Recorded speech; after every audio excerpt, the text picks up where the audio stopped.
thanks. I'm glad you could make it. Oh, thank you for having me, man. I appreciate it. Awesome. It's always nice to catch up, and especially since you guys, you sort of legends in my book, and I've got something to show you to kick it off. I Nice. dusted these off. Now, obviously, the filter is gonna, but you can. Oh, yeah. Cool, man. It's the vinyl that I bought in the 80s. Still there. Holy shit. And Wow. it wouldn't be complete. Nice. Yeah. This So one, we I, have. this one I still got in South Africa. Oh, wow. Yeah. So, a little bit of history there. That's cool, man. Yeah. No, so I actually, the first time I heard you guys was on, you might remember this, is there was a sampler. It was this weird, I had a pen pal in Germany because I was at the time living in Africa, and we couldn't get hold of music, especially, we couldn't get thrash, couldn't get speed metal, not a lot of heavy metal bands, you just couldn't get. I guess it was a similar situation like East Germany, so to speak. Yep. So a lot of censorship and stuff. So if you wanted more than Def Leppard and the odd AC/DC album, you had to sort of have connections. Right. And this pen pal of mine sent me what was called a flexi. And it was a little, like a transparency, but a record. You could actually put it on your record player. I know exactly. And Yeah, it looks like a little piece of flexible plastic. Yes, Yep. exactly. And that Yep. was called Stars on Thrash. Yep. And it had Gothic Slam, Slayer. Flotsam, Slayer, Sacred Flotsam, Reich. Sacred Reich, Flotsam, yeah. Yep. And then basically that's how I sort of picked up on you guys. And so that obviously expanded my shopping list. So I thought, damn. So if I get someone going over to Germany, if I manage to make it there myself, that goes on my shopping list, definitely. And so it happened. 2 years later, I managed to actually go there myself, and I found Socialized Hate there in the racks. I couldn't believe it. I was like, wow, okay, great stuff. This is coming with me. Oh, wow. That's awesome, dude. That's a very cool story. Yeah, no, it's amazing. We actually, getting a record was like more than Christmas, if you know what I mean. I do know what you mean. Actually, that album, I'm not 100% sure how many it sold, but it was a lot. That album was pirated and put. I've heard the same story down in South America where they were having trouble getting music, but for some reason that album found its way down to South America, and I didn't even know we were on it, to be honest with you. I'm sure that was our record company's doing. Yeah, And, Roadrunner. wow. Yep. And that was a definite honor to be on with such great bands. No, it was awesome, and I found it so effective. I mean, there was also Speed Kills, and I always felt that introduced you to new bands, and it's a great way to, I suppose, Metal Massacre way back then, with all the old Band Hallows Eve and those kind of groups. Oh, yeah. Great way to spread the word, Absolutely. Yep. Very cool. So how's the pandemic treated you? This is probably the question that everybody repeats. So I'm going to be honest. In the beginning, we were over in Europe on March 2021, I believe. Everything's kind of blurred right now. So I was 21. We started and we were just kicking ass, and we booked stuff 6 months out. And we started hearing those little inklings of, there's something's going on, and we weren't really sure. So I remember, like, a couple days before we had had to leave, that I talked to all the band members. I said, "You sure you want to do this?" And we all voted to go. And as soon as we touched down, France had canceled.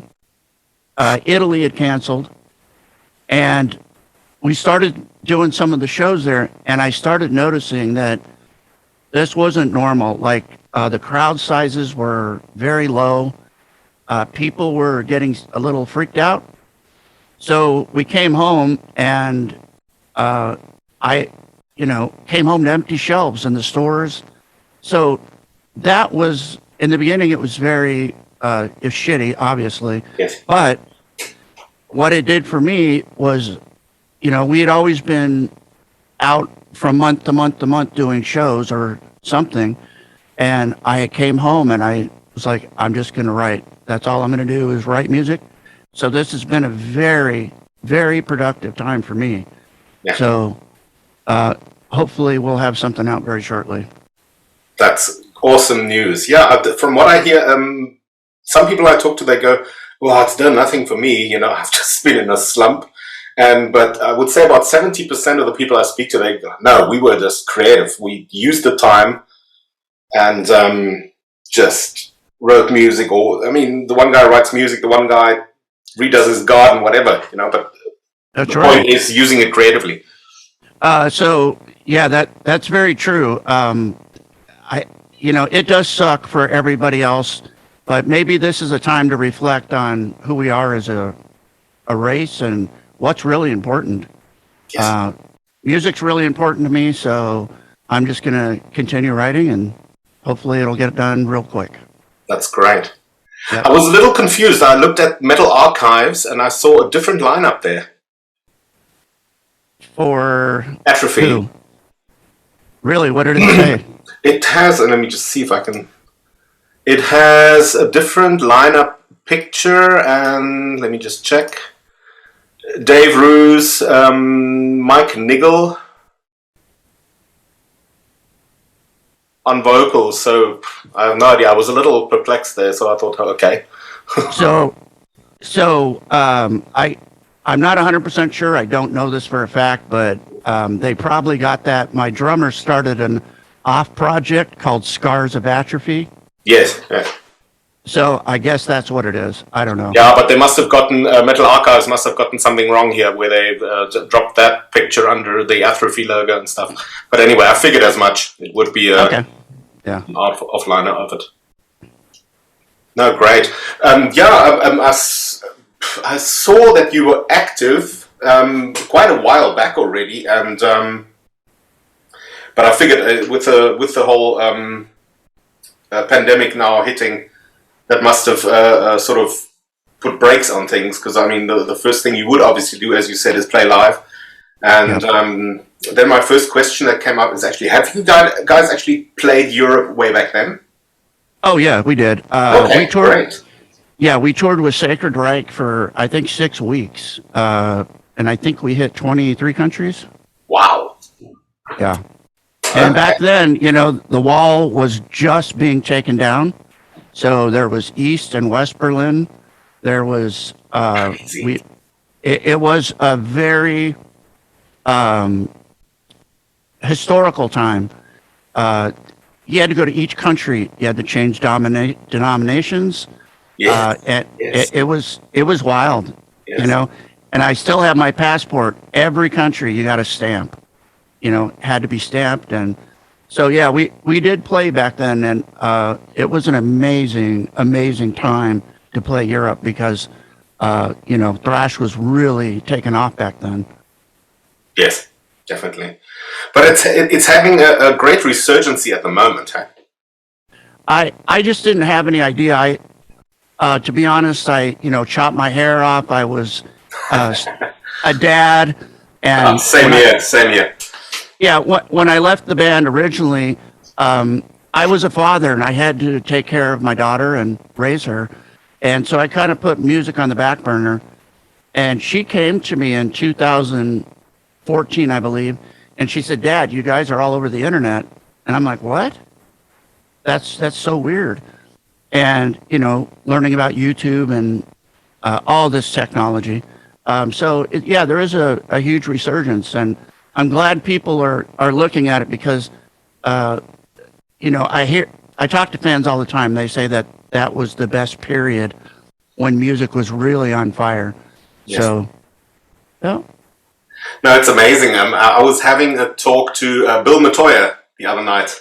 Oh, nice. And that was so great. It was just talking back. And when I mentioned you guys, he actually said, yeah, that's some of his fondest moments is actually working with what did he say? The Arizona bands. Yeah, because At the time. he did Flotsam and Jetsam, he did Sacred Reich, and Yes. then he did us, and he's such a great guy to work with. Really love Bill. I can imagine, just from talking to him, he must be great to work with in the studio. He's very calm. He hears things that you don't hear, and he puts it to you as a way that it's not condescending. Yes. Let's try it like this, or, and he's just a great guy. I'm still friends with him to this day. No, that's amazing. Eh? Yeah. And he also said things have shifted for him. He says it's the days of actually going into a studio with musicians and sort of doing the whole, you have to be engineer, you have to have an eye on the overall picture, and you have to be a bit of a psychologist as well. And he said, like, that hasn't happened in yonks. He says nowadays, apparently the pandemic hadn't hit him that hard. He said, bands send me files. A lot of people are writing music, recording, and sending me the files, and I'll just mix and master and finish. That's it. So, and that's what we do too. That's what I'm currently doing. Is I'm doing everything at home, and that's what's really changed in the music business for me. Is I have to listen to every part, every piece, and be the producer before it's ever sent. Because once it's sent, who knows? You may not get a phone call, and there may be a huge mess up in there. And if they don't catch it, and you didn't catch it, it's going on. Exactly, and you might not have that scrutinizing ear on the other side that goes, ooh, best I warn these guys. There's an overdriven part on the guitar track here, that kind of stuff. Yeah, I can imagine. Exactly. Yep. So it's a whole new world, man. Yes. But speaking of a whole new world, and I was jamming your records again, and this is where we have a similar thing to the interview you did with the Meister. It's just, I mean, you guys aren't the only ones. I mean, Sacred Reich as well, but the lyrics, it's like they were written way back then to still hold up today, and even more so. That is true. When we started writing, one of my first songs that I wrote was probably a little more dark and devilish. And we had a talk back then, Chris and I, about let's write about what's going on, and let's write about serious things and not be preachy, Yeah. And, somebody commented, maybe it was the Maestro, he said something about violent by nature, and how that has escalated to today. Wow, it's incredible. But being a songwriter in today's world, there's unlimited subjects to talk about. So I hope we can do it on the next one too. Definitely, and I think that's what's still needed. I don't think there are many bands out there that actually still speak up against things. I mean, a couple of bands that I think Evil Dead did it on the last album. The lyrics were quite outspoken about the current state of being and in the world. And I know Dave Mustaine used to do it. It's changed a little bit. Yeah, but I think it's still necessary. It's. I think that's what the whole genre was about originally. Yes. We were speaking out against the album cover, Socialized Hate, was the gesture representing the two governments and how they stacking missiles. At what point are we going to live as a race instead of this is my land, this is your land, and it was all about war, and that was the end of the Cold War. That just shows how old I am. Yeah, but it's still relevant, It's still, I mean, it is. Look at the Korea, and it's still that sort of Cold War aspect right there, It is. We want the arsenal as a deterrent, Yeah, absolutely. So more relevant than ever, and I think these artworks coming to speak to. I know Brian Anderson did the first one. Yes, he did. And but also the work from Paul Stotler is just amazing. It's timeless, It's scary. It's very scary, man. It's really. I mean, it's way back my parents always said, like, why does it always have to be so gruesome? But they never looked beyond that, I said, like, no, look at what they're trying to say. Yeah, Well, it's just Brian Anderson and Chris. I don't remember his name, but they drew two pictures for us, and one was the album cover, and one was the insert where he's pulling his mask off. yes, And if you look beyond the mask, it's exactly what you're talking about. right. Yep. I've got that on the inner sleeve as well. Nice. That's awesome. Do you still have contact to Stadler? I don't. To be honest, we never really met him per se. Yeah, okay. So he did the Sacred Reich album cover, and Gloria Bujanowski, who is now Gloria Cavalera, Yes. she recommended that we try him for the next album. And when I saw the album cover, I was just like, what the? Like, it was so graphic, but it is violent by nature, and the toes on his feet always caught my eye because I'm an artist, and one thing we're always taught as an artist is to be anatomically correct. Yes, And yes. it looks like he's missing a toe, Yeah. It's so weird, but He's been climbing up poles. yeah, yeah, it's almost like a simian, like a Yes, monkey or yes. something. Yeah, it's crazy. Yeah. Very cool. No, amazing. Great. So do you guys have a label in sight, or are you just doing it self-production? Yeah, we do. Okay. I can't say anything at this time, but yeah. Okay, no, sure. That's fine. But yeah, it should be announced shortly. Amazing. Yeah. So a rough sort of estimate when you'll be letting the ball out of the gate? I'm going to say March. Okay. Well, I'll be done. I'll be completely finished. That's what we're shooting for. Don't hold me to that because the record business is what it is. Now, I've heard through the grapevine that it takes 7 months to make vinyls and stuff because of the pandemic.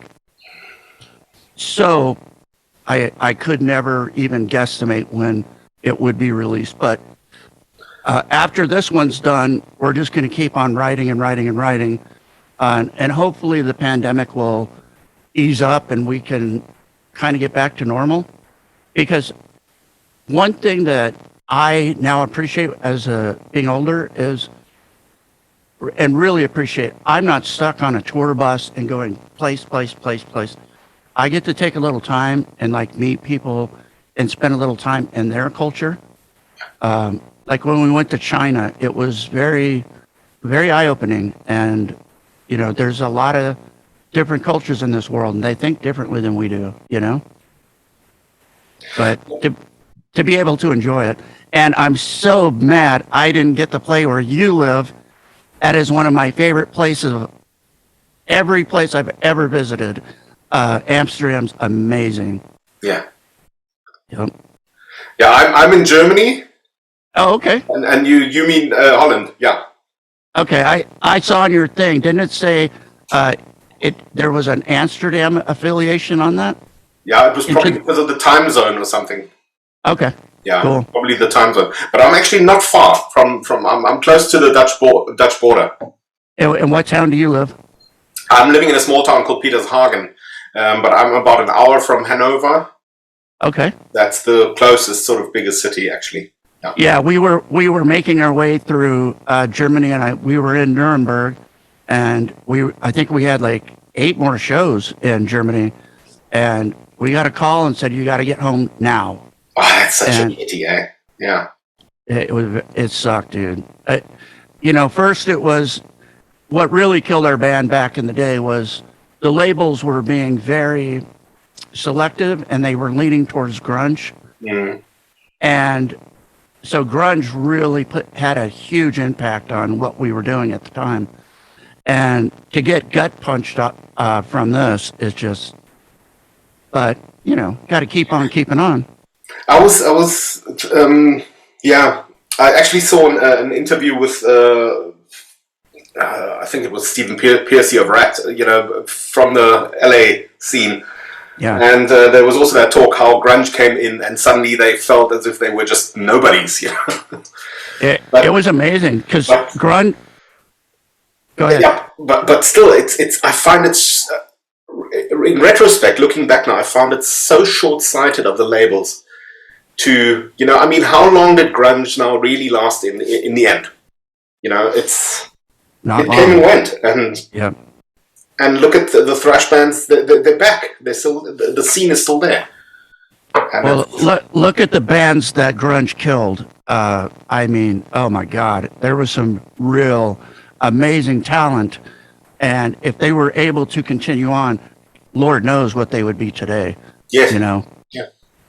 Because I mean, a lot of great bands have become great. I mean, let's look at old Zeppelin and stuff, and the Stones. It's because labels stuck with them, and let them grow and develop. And it wasn't this kind of, well, it's got to go bang after the first album or second album, otherwise, Yeah, that's pretty much the culture right now, sadly. it is.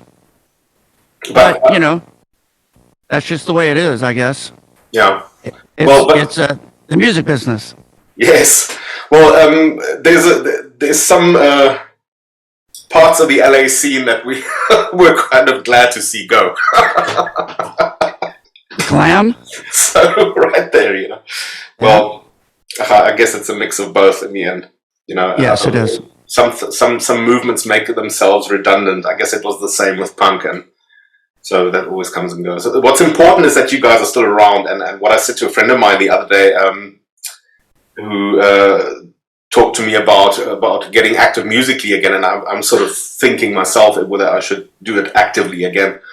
And I just said, I take my hat off to musicians that, have the job to look up to take care of, have children to take care of or children to raise, and those kind of responsibilities. And I take my hat off to musicians that still do it, still produce albums, and still go on the road for even short stints. Yeah, it's so different doing it now compared to when we were doing it back then, because the tour support's not there. And like you said, we all have responsibilities in our lives, and that is first and foremost. But when I wasn't doing music, I felt something was missing from my soul. I truly feel that way. My favorite thing is to complete a song and go, that's amazing. Like, that was nothing. That was a riff. And now it's done, and it's amazing. I love it. So it's brought a lot of joy to me. So yeah, it's good for the soul. I can hear you right there. Now you're speaking out of my heart. So definitely to see it come to fruition from your very first thoughts. I mean, I might be walking through the forest or something, and there'll be something in my head, and when I pick up my guitar and later in the evening, yes, okay, now this is going somewhere, So you also write on guitar, or do you? Yeah, I got about 8 or 10 of them behind me. Okay, I saw something there. So yeah, great. Yeah, I have some guitars. So I cannot play and sing like Hetfield does. I cannot do that. And that's another thing that the pandemic did for me, is I wasn't living with the guys I was working with. So I live in Arkansas. That's 1,200 miles away. So I went and bought a new amp. I went and bought another guitar, and I just sat down for 6 hours a day, just and just getting my picking skills back. And so I wound up in a cast because of it, on my left hand, because it was just too much too quick, Okay, so you got what do you call it? Infection. Carpal tunnel syndrome. Yep. Okay. I got it really bad. I literally couldn't do this with my hand. It was about this. Yeah. But to be able to touch I couldn't do that. So I gave it up for 3 months and just real slowly started going back and got my fingers back. So, yeah. So how was it back in the day? Were you also the main composer, or was it more of a band effort? It was 100% a band effort. Okay. We all, James, Chris, Rick wrote one song, Puppies and Friends. And when he came out with that, I was like, dude, that's freaking killer. Why aren't you writing more? And he just, I guess when it comes to you, it comes to you, you know? Yeah. So we all were active writers at that time, but the load has shifted now. So, Okay. you know, doing a lot of writing now.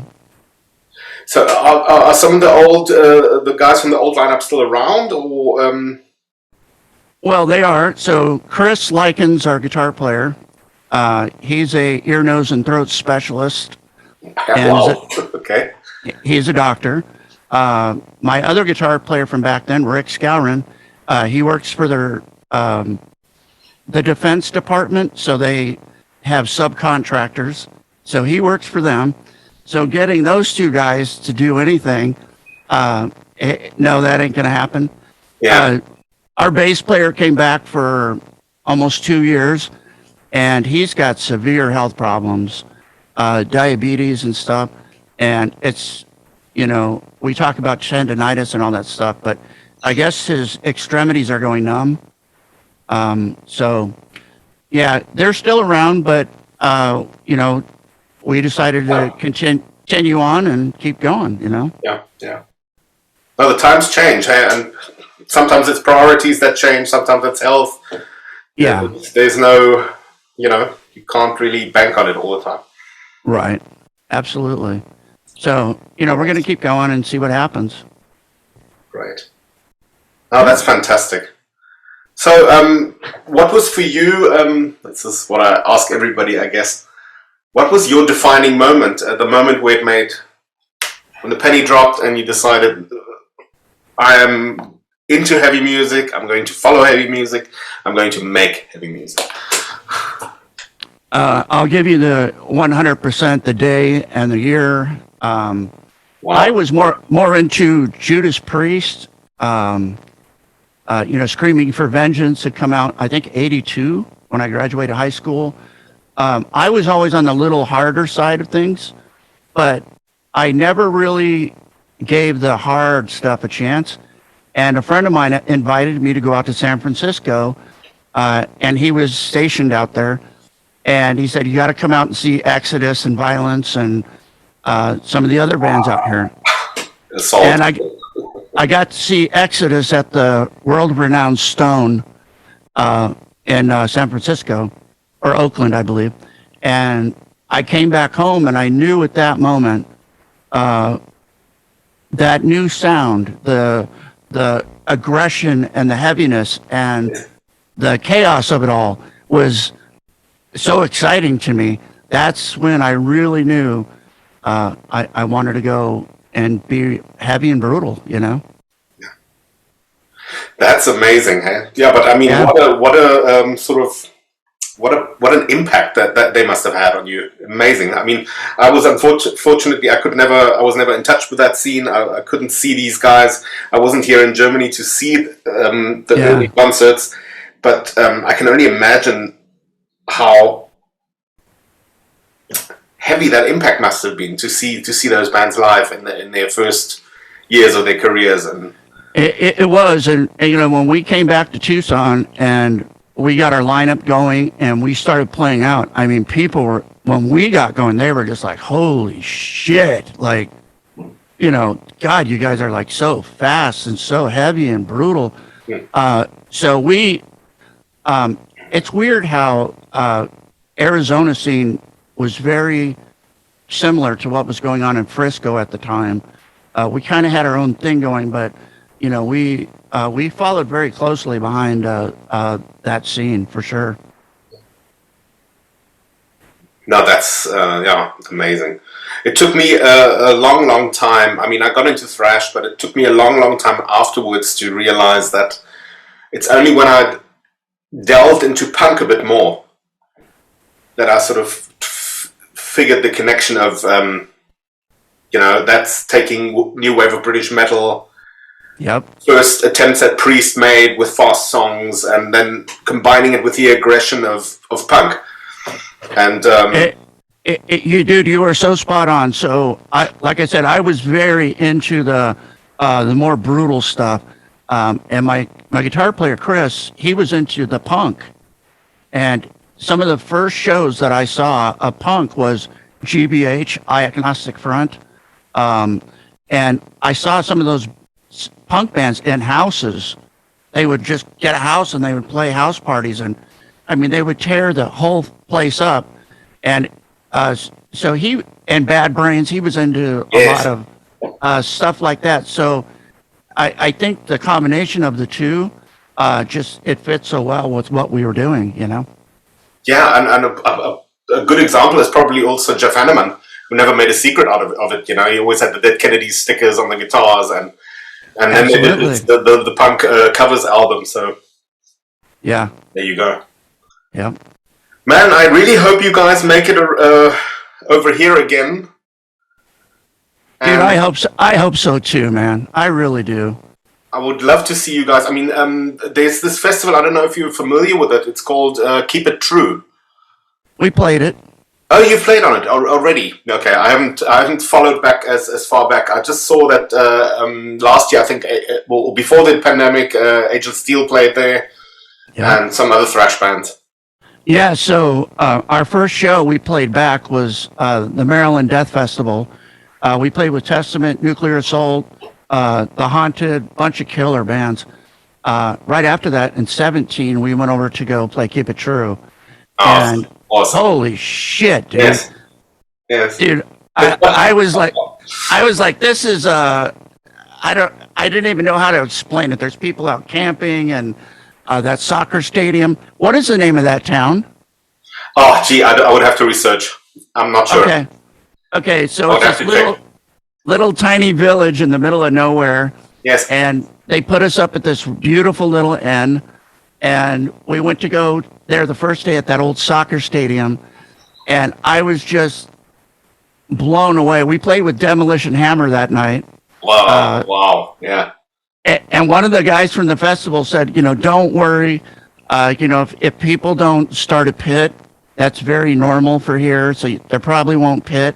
And dude, as soon as we started playing, it's like, whoa.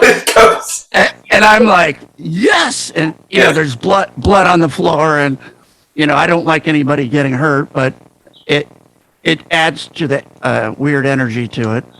I shouldn't be saying that, by the way. Good friendly, violent fun. It was all in good fun. They weren't like angry at each other, but he got a little hurt. But it was what an amazing festival that was. It was really good. One of the highlights in my career for sure. Oh, I can imagine. But I mean, also to see you guys at Wacken and those kind of festivals. There's another one called Rock Hard. It's in the Ruhrpott area here. I actually used to go there almost every year. And nice. They had one year they had Forbidden and Sacred Right. And they followed each other. It was crushing. So we played, you know, like I said, we toured with Sacred Reich. We played with Forbidden back in the day, and oh my God, one of my favorite bands. Their guitar skills are just phenomenal. You know, Russ ain't too shabby of a singer either. Yeah, true. It's very high pitched. Yep, amazing band. Yeah. Yep. So we'll see what happens. I don't know where the world's gonna go. And I have no control over these things. So the only thing I can do is just write, keep making music. And, you know, we got a label interested, so we'll see what happens. And hopefully it'll be out soon. No, I'm holding thumbs for you. What I thought of recently, it's like that World War III thing that I mentioned with Celtic Frost, Destruction way back in the 80s. And, you know, you have the Big Four thing. I was thinking the other day, one should actually do something like, forget the Big Four, do the sort of second row, third row thrash acts and unite the active bands and do a full assault like that. Call it something, and then go over to Europe and say, listen, this is I don't call it something, the four, whatever. There you go. I agree with you. You know, maybe have Flotsam in there, and you know. Early on, we tried to get on with Flotsam and Sanctuary, and they were paying such a low amount that it wasn't really feasible for us to go out. But God rest his soul, Worrell, Dane. I wish I would have taken that. But you know, I've talked to when Violence came back. I talked to them about possibly going out. You know, I think they command a very high price. Okay. So I've heard, but yeah, that would be awesome. I would be open to do that for sure. Yeah. But getting 5 grown men all together in the same place and trying to do a band, that's one hard thing. Enough. That's one thing. And then to get 15 guys with road crew and all that stuff, that's something. And that's you know, something else. And you know, I wish I had the money of Slipknot and some of these other big bands that can go out and have a full-on production and do that, because you know, it makes life a lot easier, you know. Yeah, you would have to almost find someone externally that believes in it and has the connections and could book you in the right spaces over here in Europe, you know. I would love to do the festival tour over there. Fantastic. How is that going over there right now? Is it? It's still very quiet. I went to 2 shows. One was a more black metal thing, but it was very controlled. Yeah. The one thing was seated, and you had to keep distance. Now we're heading.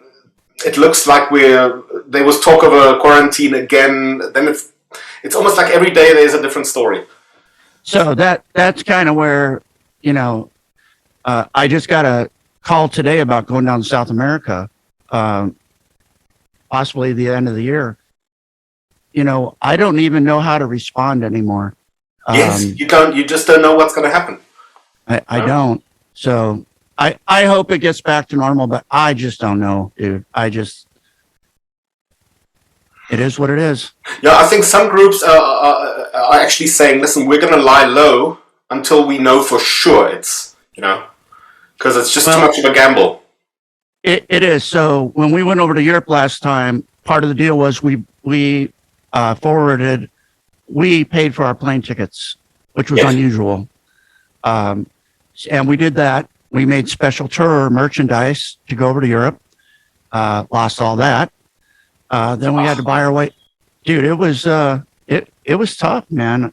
And to do it again and again and again, I'm not up for losing. You know, I spend more time doing this than I do any other thing in my life. You know, and I'm already losing all that time, and to go lose money on top of it over and over again. No, that's not. It's not feasible. So we'll see what happens. And but I mean, you've got a bit of time playing for you now, so you're busy completing the album. Yeah. Check it out, and hopefully things stabilize by then. Yeah. We can only. Yeah, that's true. We'll see what happens. Hey, I'm holding. Yeah, me too. Brian, thanks a lot for taking the time. Thank you so much, man. It's an honor. Peace. It's a pleasure, sir. Brian, if you have sorry, I interrupted you. I hope we get to meet someday over in Europe. That'd be awesome. I'll keep my eyes peeled. Okay. You were going to say? If you have any specific links you would like me to post once I release the video, just send it to me, and I'll take care of it for you. No, what I meant is when I upload the video, underneath the description, I like to put relevant links for the band. Something. If you have a merch site or something. You can just send Atrophy at Facebook or whatever. Okay. Yeah. I mean, dude, I'm not Mr. Tech Savvy. I'm learning as I go. You know, and Facebook's kind of falling apart. You know, you got to have Instagram and Twitter and TikTok, and it's like, and that is a whole. It's so consuming. It is. It's almost like it's a full-time job. That you said it correctly. Yeah. Between playing in a band, setting up the shows, trying to manage everything, get merch made, it is a full-time job and then some. It's brutal. Yeah, but it actually only starts making sense once you've got a product out there and you're going. It's really And it's people like you and every fan that we have that makes it really worth it because, music touches people in a way that most things don't. yes, And people can relate to it and from all walks of life. And that's what keeps me going for sure. absolutely. It's the universal language. It is, man, for sure. Cool. Brian, I'll drop you a note when I'm going to post it. Thank you so much, sir. It's been an honor. And then I'll spread it. All righty. Appreciate it, man. Have a good one. Cheers, my friend. Cheers. All right. Talk to you later.